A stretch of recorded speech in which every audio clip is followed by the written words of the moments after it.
Bob's girlfriend, trenches, barbed wire, machine gun fire, artillery bombardment, getting shot, spending a month in a hospital, getting pumped with enough chemicals that will make the Colombian cartel blush. Bob, what do all these things have in common? That's right, you, my friend, you were there the entire time, fighting the Great War with everything you got, but now it's time to go home. What does that mean? Well, it very much depends where home is. If you're from Turkey, Greece, or Russia, the fighting really isn't over for you, it just changes dimension. On the other hand, if you're from Belgium, I really hope you can work construction. Of course, the experience for the ones who won and the ones who lost may be different, but there's a lot of similarities as well. The industrial-powered war that produced hundreds of thousands of deaths every single day is now the good old days. Thank God. Now you can sleep soundly to the background music of artillery fire, dreaming about Bob. Oh, and don't forget to take your heroin, otherwise you literally die. Hey, remember Bob's girlfriend? She was kinda hot. You should talk to her. Yeah, I know it'd be a little bit weird. I mean, once you received your orders that you're going to be storming the enemy trenches first thing in the morning, the only thing you wanted to storm was the trenches of a woman, thus leading you to purchase the services of the many trenches for hire near the front line.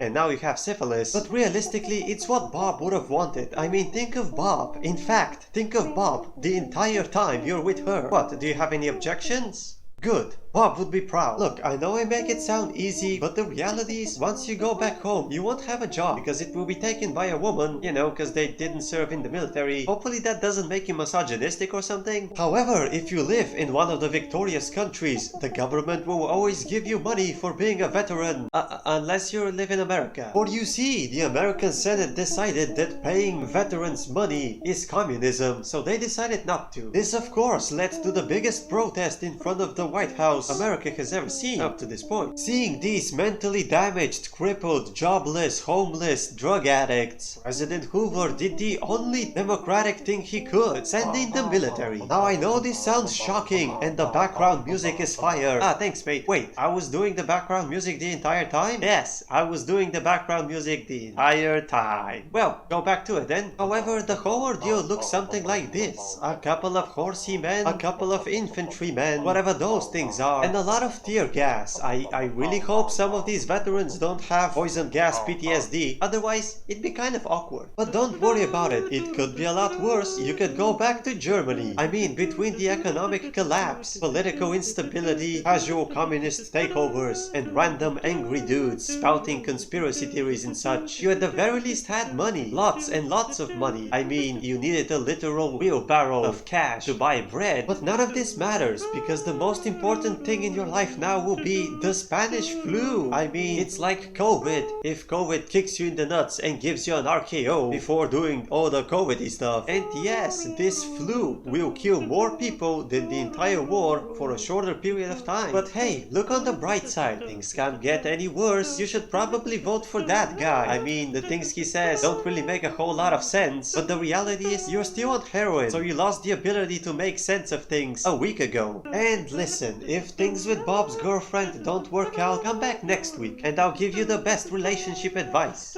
Until then.